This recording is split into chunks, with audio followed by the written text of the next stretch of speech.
Fans, this is John Denton, longtime sports writer, Major League Baseball. Covered the Cardinals for the 4 years, the last 5 years.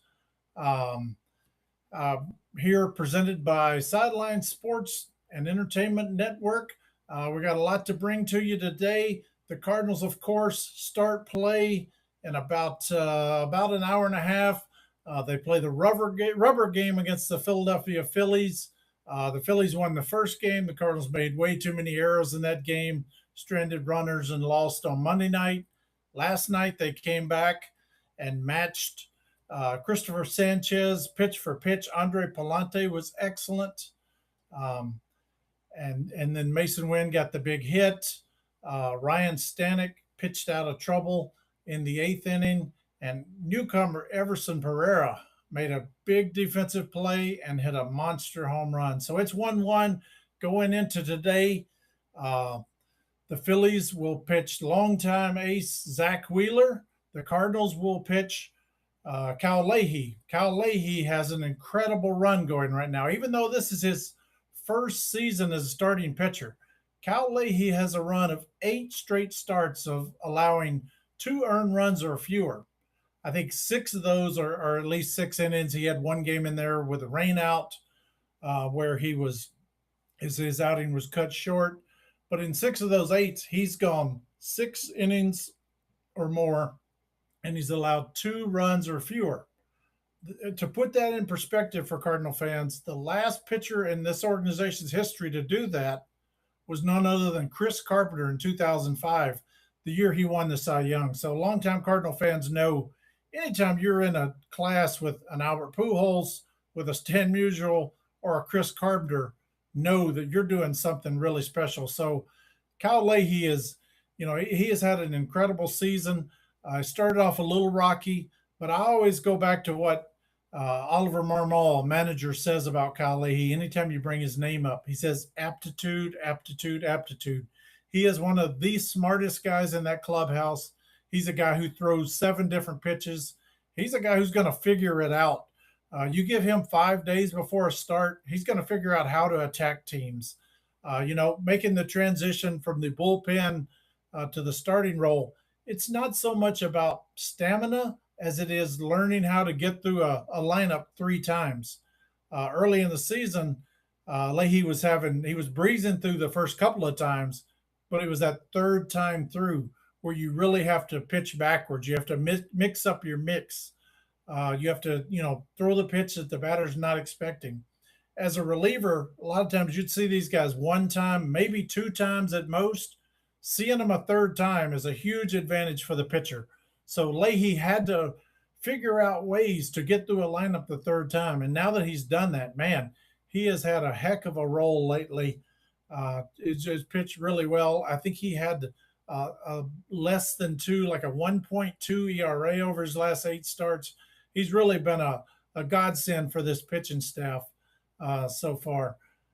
First off, let's give credit where credit is due. The Cardinals put out a survey and asked their fans, what uniform combinations of ours do you like the most? Which ones do you not like?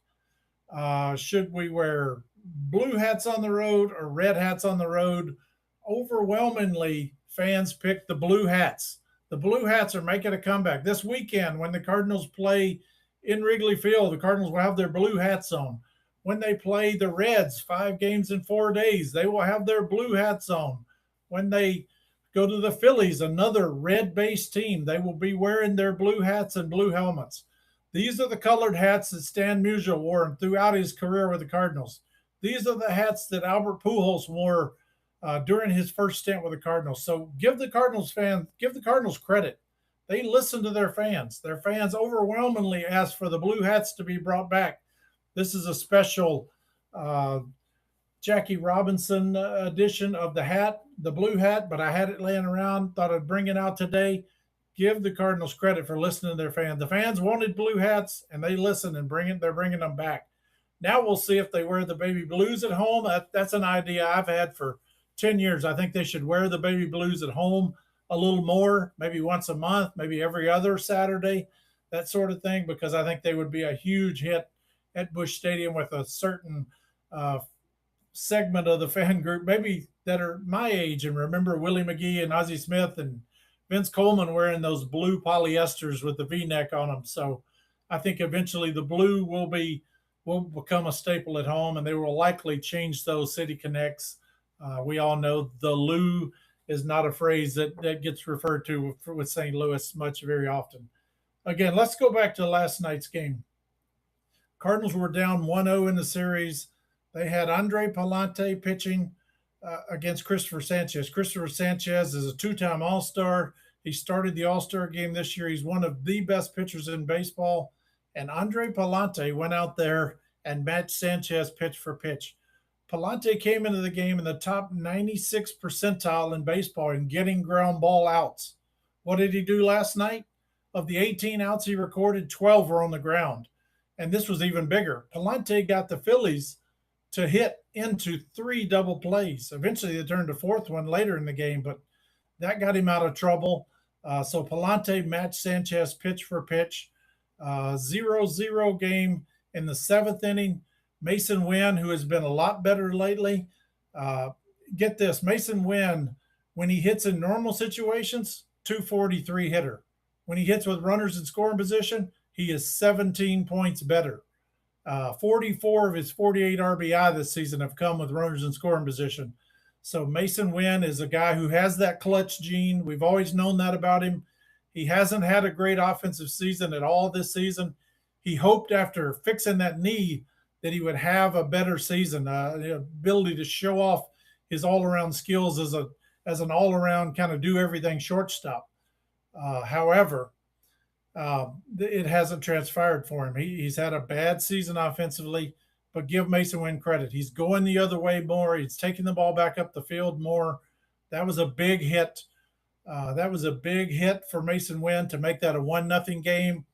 The Cardinals bring in Caleb Ferguson, the newcomer they just got from the Reds because they had to have a left-handed pitcher. And for the second night in a row, Ferguson did not retire a batter. Last night, on Monday night, he walked 3 batters and gave up a 110-mile-an-hour missile to Kyle Schwarber. Last night, he walked Schwarber, he walked Trey Turner, and he walked Bryce Harper to load the bases. It put the Cardinals in an impossible spot. They bring in veteran Ryan Stanek, who's had a very up and down season, but his teammates love him. They love pitching behind him because he's so fiery. Stanek got Luis Ariz to ground the ball for a 3-6-3 double play. It went Burleson, Pages, back to Burleson for a big double play. Then Stanek got JT Realmuto to hit a fly ball to right center field. Originally, it looked like it was going to be a routine fly ball. It kept carrying. Nathan Church caught it at the wall for the 3rd out to get the Cardinals out of a jam. It was a Houdini act, a great relieving job by Ryan Stanek. Now, here's the asterisk that goes into that. I know a lot of Cardinal fans are upset that Busch Stadium often takes away home runs for Cardinal hitters. Guess what? It also takes away home runs for opposing hitters. According to Baseball Savant, that would have been a home run in 18 of 30 major league ballparks. But in Busch Stadium, where fly balls go to die in the summertime, that ball fell just short, and Stanek got out of the inning. And then let's give up props to Everson Pereira, the newcomer. The Cardinals claimed him off of waivers from the White Sox. They love his glove. They love his speed. He can play all 3 outfield positions. On Sunday, he made the diving catch, sliding across the warning track to end the win over the Rockies. Last night, he made one of the best catches of the season. He went more than 100 feet into the gap in right center, goes up at the last second, catches the ball right at the top of the wall to rob Alex Bohm of probably extra bases, double or triple, if that thing comes off the wall. And then Pereira in the 9th inning shows off the pop in his bat by hitting a 430-foot home run. Like we talked about earlier, everybody knows how difficult it is to hit home runs at Busch Stadium. Everson Pereira went 430 to dead center out on Freeze's Landing, out on the grassy berm out in center field. So that gave the Cardinals a little bit of breathing room. And then Riley O'Brien went out and notched his 30th save in the 9th inning. That's high territory. This is Riley O'Brien's first full major league season. He's already been an all-star, and now he's got 30 saves. I mean, 30 saves puts you in that elite territory of Bruce Sutter, Jason Isringhausen, Lee Smith, Ryan Helsley, some of the best Cardinal pitchers, Dennis Eckersley, Cardinals' best Cardinal relievers in history of the franchise. So, congratulations to Riley O'Brien for that 30th save. Now we're going to bring on Francisco. If our guest is ready, we're going to bring on Lynn Worthy, columnist for the St. Louis Post-Dispatch. Francisco, do we have Lynn or? Okay, we don't have Lynn yet. I will have to fill for Lynn. Uh, Wait, let's see. Okay, Francisco, I'm going to have to send you an email to send to Lynn. Um, One more. Let's see. Sorry.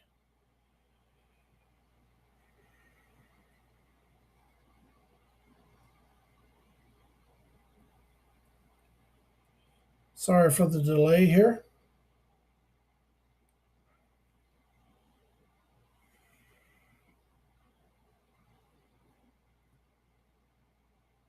Francisco, can you shoot me a text real quick, please?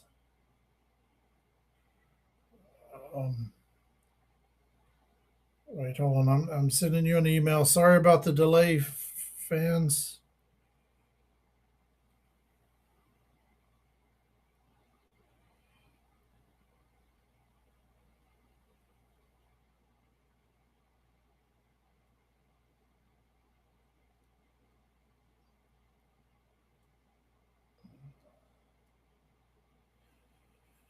All right, sorry about that. Fans just had to clear something up there. Francisco, there's an email coming your way with a email address to send to Lynn.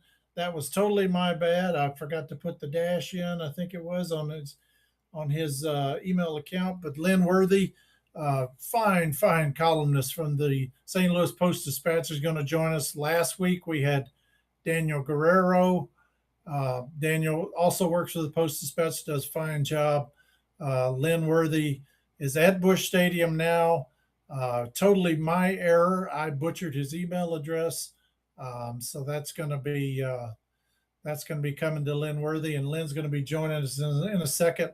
One of the questions I want to ask Lynn is, who is the better comeback story this season? Is it Jordan Walker or is it Andre Palante? Jordan Walker, his hitting streak ended last night, but how about this? Jordan Walker has had 4 double-digit hitting streaks this season. He's had a 15 gamer, a 10 gamer, a 12 gamer, and then he had a 10 gamer in last night. Jordan, of course, walked in that seventh inning, stole second base, and came around to score the first run of the game on Mason Wynn's go-ahead single. So that was big. But Jordan's hitting streak did end last night, but it was the longest in baseball at the time. But how about this? Jordan Walker is the first Cardinal to have, well, he's the first player in baseball this year to have 4 double-digit hitting streaks. Nobody else in baseball has had more than 3 double-digit hitting streaks this season. Jordan has had 4 of them. He's the first Cardinal since Matt Holliday in 2010 to have 4 double-digit hitting streaks. So that's really good. So again, who's the better comeback story this season? Is it Jordan Walker or is it Andre Palante? Andre Palante was 2-13 over his final 15 decisions last year. Over his last 10 starts last season, Palante went 0-8. And then look what he's doing now. I mean, Palante is bouncing back. He has had a great season so far. Palante is 12-6 with a 3.46 ERA. The 12 wins are the most on the Cardinals. He went 4-1 with a 3.16 ERA in June. He went 2-1 with a 3.38 ERA in July, and in August he's had 2 starts so far. He's 1-0 with a .79 ERA. He didn't get the win last night. He did get the win at Yankee Stadium earlier in the week. last week. He got the win at Yankee Stadium. So give Palante props. He has bounced back from an awful season in 2025. He's a guy who's gone out, reworked his arsenal, reworked his pitch mix, um, and gone out and become a much better pitcher. Like I said earlier, he is in the 96th percentile in all of Major League Baseball in ground ball percentage, which is he is a big deal for him. And then last night he got three double plays. He got the Phillies to hit into three double plays to help him get out of jams, and he matched All Star Christopher Sanchez pitch for pitch last night.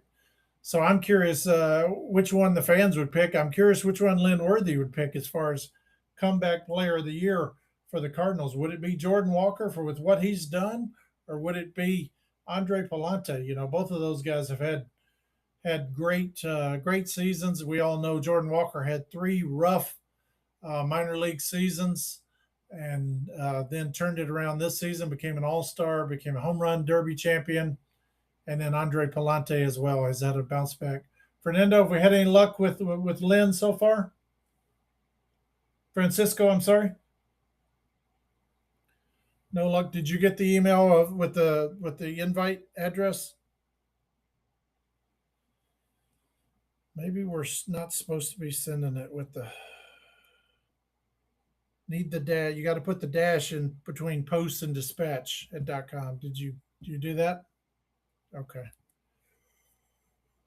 All right. Maybe it went to his spam email.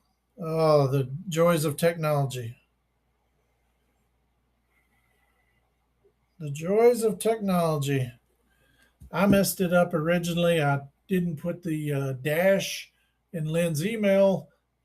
Post dash dispatch. Lynn is a former beat writer. He came to St. Louis in 2023. Covered the team as a beat writer in 23 and 24. Switched over to become a columnist in 25, and he has really brought great perspective to the Post Dispatch. He's at just about every Cardinal game. He's there today. Um, he's there at Busch Stadium today for the finale of the Cardinals Phillies series. So interested to get his perspective and take. This game begins today at 1:15 p.m. Central Time in St. Louis. After this series, the reason today's game is a day game is because the Phillies will play in the Field of Dreams game in Iowa on Thursday night. The Phillies will play the Minnesota Twins on Thursday night. The game will be televised by Netflix. Netflix had the first game of the year, and then Netflix had they had the home run derby that saw Jordan Walker win it, and now they have the Field of Dreams game tomorrow night. So Phillies Twins on Netflix tomorrow night out in the cornfield in Iowa. If you build it, they will come. As for the Cardinals, after today's game, they fly out tomorrow. They play three at Wrigley Field. This is going to be a big road trip for them. They have three at Wrigley Field where they went in 1-2 out of 3 earlier this season. They're going to try to get some revenge on the Cubs. Came to St. Louis a couple weeks ago, and the Cubs took 3 out of 4 in St. Louis. So the Cardinals will play 3 this weekend in Wrigley Field against the Cubs. Then they will go to Cincinnati. Originally, it was supposed to be a 4-game series over 4 days. Now it will be 5-game series. There was a rainout that the Cardinals had. I think it was early June. Brian Torres came up and made his debut the day before. Bryson Mott was supposed to be promoted to make a start in Cincinnati, but it rained the game out. So that game will be played, I believe it's on Tuesday. So the Cardinals will play 3 at Wrigley. Then they'll play 5 games in 4 days in Cincinnati. And then they wrap up their 3-city trip after that in Philadelphia. The Phillies, of course, are the team that the Cardinals are trying to catch. The Phillies occupy the number 3 spot in the wild card right now. The Cardinals are trying to catch them. Today is a big swing game. The Cardinals are 3.5 back of the Phillies. If they lose today, they'll be 4.5 back. If they win today, they could be as close as 2.5 back. So today is a big swing game, knowing that they need to win this series, and then they got to go to Philadelphia and win that series next weekend. Looking at the playoff picture, the Cardinals are at a disadvantage because they do not own the tiebreaker against the Marlins. They do not own the tiebreaker. Let's see, they own the tiebreaker against the Padres, and then they do not own the tiebreaker. There's one other team I'm trying to think of that they lost. The Arizona Diamondbacks. They don't have the tiebreaker against the Diamondbacks, so they can't afford to finish tied with either one of those two teams. However, if they can win today and then go take 2 out of 3 in that series in Philadelphia uh, next week, that would give them the tiebreaker over the Phillies. So Oliver Marmol has said that he desperately wants this young Cardinal team, young, hungry, scrapping Cardinal team, to taste the playoffs. He wants this bunch to feel like to know what it's like to be in a playoff race, to wake up every morning in September and be in a playoff race and feel that sense of urgency and that pressure. He thinks it'll be good for this young ball club going forward. Um, so the Cardinals desperately need to try and gain this tiebreaker over the Phillies. Like I said, they have the tiebreaker over the Padres. They don't have the tiebreaker over the Marlins or the Diamondbacks, two other teams that are in their way to try and try to jump to the playoffs so far. Here's a couple of questions that I was going to pose to Lynn Worthy, but we're having technical difficulties. I believe that Oliver Marmol should be in the discussion for Manager of the Year award. The way he's handled his bullpen, the way he has handled expectations with this young ball club, the way he has pushed this team. Like they don't, if they lose a game, even if it's in awful fashion, they have a way of bouncing back the next night. They Oliver Marmol has done a great job of getting this team to focus on the task at hand, that day's game, and forget about the night before. The Cardinals have had a couple of awful losses, just terrible losses. They lost when they had the Padres down to their final strike, and Riley O'Brien gave up a home run to Nick Castellanos when he was with the Padres. They had a game where Ryan Stanek gave up 3 home runs in Minnesota, and the bullpen blew a game. They've had some really tough losses that you think might wreck this team. Early in the season, the Cardinals were swept at home by the Seattle Mariners. It was a really good series, back and forth, 3 really tight games. There was even a game where the Cardinals bullpen absolutely came apart, melted down. Jojo Romero was hit hard. Riley O'Brien, it was likely his worst outing of the season. They lost 3 in a row, and you thought, okay, maybe this Cardinal team is ready to go off the edge. How did they respond? They won their next 6 games in a row. They came back. They swept the Pirates in Pittsburgh. In the first game of that series, if Cardinal fans will remember, J.J. Weatherholt playing his first game at that stadium as a Major League Baseball player. It was the stadium he grew up going to his whole life, the place where he fell in love with baseball.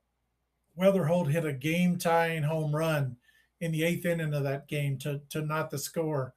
And then, of course, the Cardinals won it in the 9th inning. They got a big hit from Jose Fermin that night. 1-1. The final game of the series, J.J. Weatherholt hits a bomb of a home run off of Paul Skeens. Cardinals go on to win those 4 straight. They even come back to Busch and win the next 2 against the world champion, 2-time world champion Dodgers to win 6 in a row. So they bounced back from that sweep and showed their resolve, showed what kind of team they were going to be this season by winning those 6 straight. This team has been over 500 twice this season by as many as 9 games. They got 9 above 2 different times, once in May and once in June. This team came out of the All-Star break and really struggled. I think there was a stretch where they lost They lost 12 of 16 at one point coming out of the All-Star break, and you really thought, that got them to the trade deadline. Then the Cardinals trade away Dustin May. They traded away just JoJo Romero. They traded away um, Lars Nootbaar to Arizona, and it really looked like, okay, this thing's about to go off a cliff again. And the Cardinals are probably going to have a rough final 6 weeks of the season. And what did they do? They won the final game of the series against Toronto. They took 2 of 3 from the Yankees in Yankee Stadium, came home, beat the Rockies 2 out of 3, and now they're split 1-1 against the Phillies, the veteran-laden Phillies. Monday night was an awful loss. Hunter Dobbins made a terrible throw to first for a 3-base error that led to 2 runs. Jordan Walker had an error out in right field where he bobbled a ball. That led to another run. The Cardinals pitchers walked 7 batters. They eventually rallied in the 8th inning for 3 runs to make it a 6-5 game. They couldn't get the tying run home from third. They couldn't get the potential go-ahead run home from second. Jimmy Crooks swung at a neck-high pitch way out of the zone. Bad moment for Jimmy Crooks. And then they couldn't score those runs. So it was a tough loss on Monday night. You really wondered how the Cardinals would bounce back. Give them credit for what they did last night, coming back and beating Christopher Sanchez. That game had the feel of a playoff type game. So that was a good rally by the Cardinals. And again, they showed their resolve. One more shout out. Baseball America today released their minor league rankings.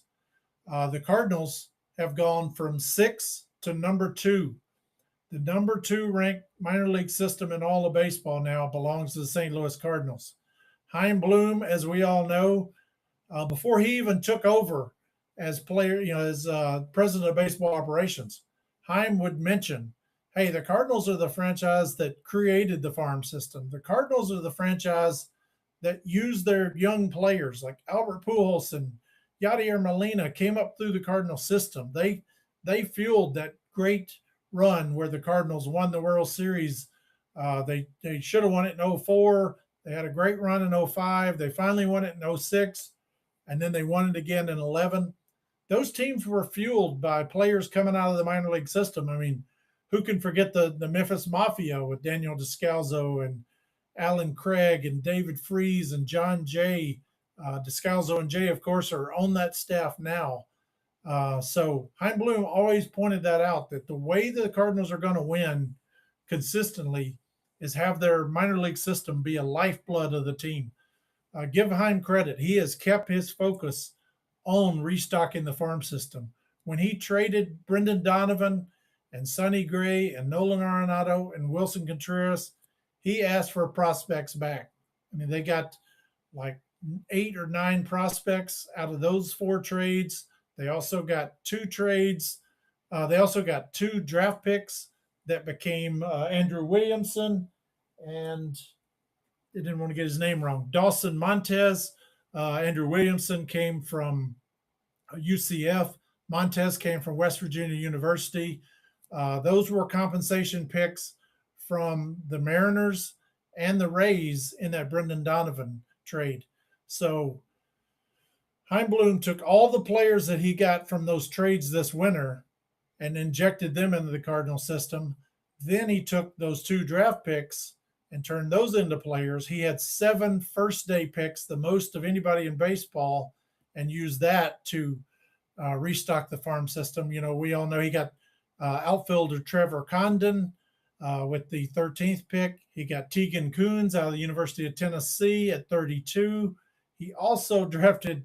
Now this tells you about the Cardinals' willingness to take big swings on kids who can potentially be big-time stars. Rocco Maniscalco was drafted, 17-year-old from Alabama, and then Chaim Bloom did his best work at the trade deadline.